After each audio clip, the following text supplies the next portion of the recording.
Peggy 18.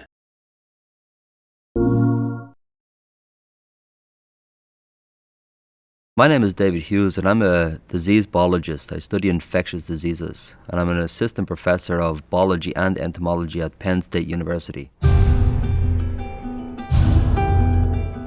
So the premise of the game is that we have a disease jumping from one organism to another.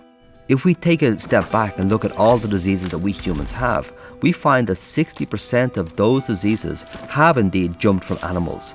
We're constantly moving across this border between the human world and the animal world. And as we do so, we invite parasites to jump that border. AIDS is the classical example. It jumped from being in a chimpanzee, where it doesn't seem to be particularly virulent or dangerous, into humans. Consequently, 75 million people have become infected by HIV, 35 million people have died. And there are many more examples besides that. The classical example is the 1918 bird flu. After the First World War, this killed more individuals than the First World War itself. That jumped from an avian source into humans. Cordyceps fungi are a group of organisms who live exclusively in insect bodies. They're parasites. The most interesting interaction is when they're infecting ants. The fungus induces a suite of chemical changes inside the body of the ant, and this causes the individual to leave the nest.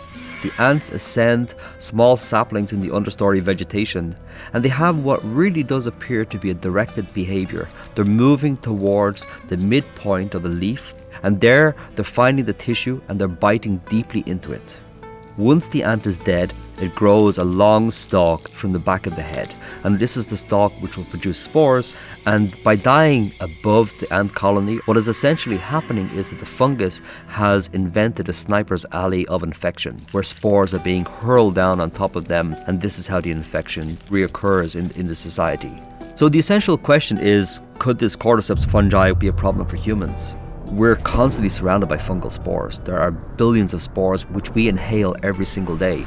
And our immune system has evolved to deal with those, or otherwise we would have a very, very short life indeed. But there can be circumstances where fungal diseases do get into our bodies and infect us. It's not just our increasing population that's a problem, we're also turning up the thermostat on the planet. And this leads to massive problems in and of itself. Another problem, of course, is the airplane.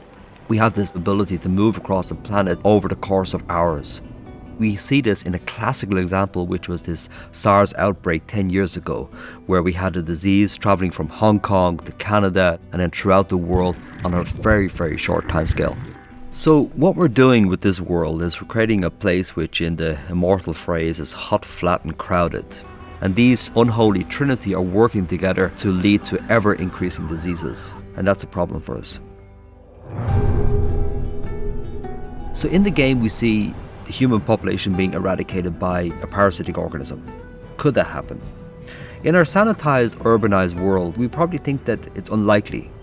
But if we look at the world through a historical lens, we don't have to go far until we see these massive population crashes. In certain parts of Europe during the bubonic plague, which started around about 1348 and then lasted for about 600 years, we see massive population crashes, as many as half of the people dying. So it really doesn't take much imagination to think a really heavily populated city such as Mexico or New York City of some infectious organism getting in there. And if it doesn't reduce our population considerably, it will at least create massive panic